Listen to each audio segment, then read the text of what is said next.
A busy night in the 13 WMAZ weather department. You're looking live towards Watson Boulevard from Houston Medical Center. 76 degrees, the current number there in Houston County. All right, let's get to satellite and radar. We're looking at 70s across the board. The green you're seeing is not really rain. You got to go down to the south and the portions of Alabama, Mississippi to find rain, and then down there right along the coast, that right there, that is the outer band of Tropical Storm Fred. So let's talk about it. I've got the new advisory in at the top of the hour, 50 mile an hour tropical storm right now. Pressure 999, moving towards the north-northwest at 9 miles an hour. Here's the plan. Gonna make landfall tomorrow night to the east of Pensacola in the neighborhood of Fort Walton Beach, Destin, and then come up through the state of Alabama, traverse the Georgia-Alabama line, and eventually work its way into northwestern Georgia. 35 mile an hour tropical depression there. So that puts us on the east side of the storm. Of course, the dirty side of the storm, tropical storm warnings in effect for portions of southeastern Alabama, southwestern Georgia, Panama City, only a few Georgia counties in this. It doesn't even go up to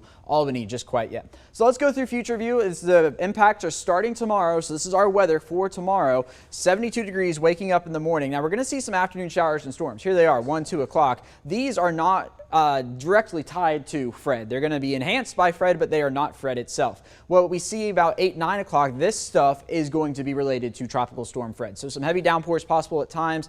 And then through the overnight hours, you can see it's not a constant rain. It's off and on showers and storms. It's squally weather. Quick downpours, move on. Another downpour, move on. And then by the time we get to 6, 7 o'clock Tuesday morning, here's the center of what is expected to be Tropical Depression Fred at this time, essentially riding up Interstate 85, producing squally weather across central Georgia into the mid-morning hours, and that's going to continue through the afternoon as the back edge of the system rolls through. Now, what are we talking about in terms of wind gusts? Generally speaking, topping out around 40 miles an hour is going to be the peak, and the further to the west you are, that's going to be where the highest wind gusts are. So higher wind gusts in Thomaston and Butler rather than in Dublin and Vidalia. Of course, that's something we'll be watching very closely. The story with Fred, though, is going to be the rain for us. We're looking at anywhere from 2 to 4 inches of rain. This is the European model. You can see higher amounts towards Atlanta and Athens, but still nonetheless, we're looking at the order of 2 to 3 inches. This is the official NOAA forecast. You can see those purple colors. That's in that 2 to 3 inch range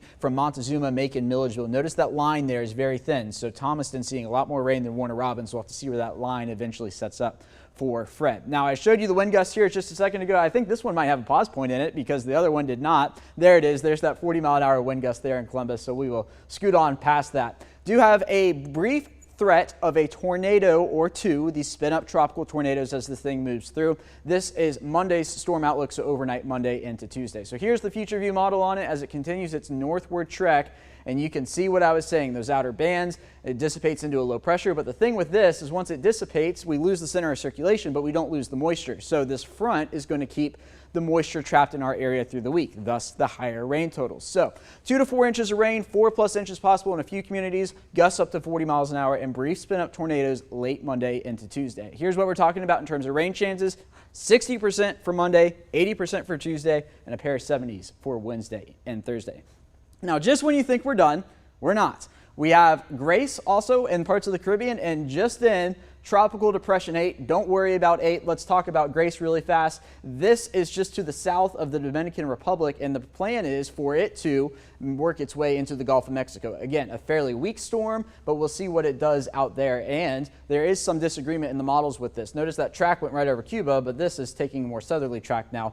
So we will be keeping a close eye on it here in the 13 WMAZ Weather Center. The good news is, looks like it will stay away from us. So here's your 7-day forecast. We are looking at a 60% chance of rain for Monday. The good news with Fred, our high temperatures stay in the 80s, but it is looking like a soggy week ahead, including on Friday with a rain chance each and every day. And don't forget, as Elsa rolls through, if you have any pictures or videos of storm damage, we'd love to see them. Of course, make sure you take them safely, then share it using the Near Me feature in our 13 WMAZ app. Tap the Share With Us button, tell us about your picture or video, hit submit, and you'll see the success message. If you see it, send it, but be sure to stay safe. Connor, Blooper the mascot is having a good night tonight because the Bravos are on top. Hey, when Blooper's having a good time, I know you are too, Alex. Your Atlanta Braves are hot, and we'll show you how they got it done again.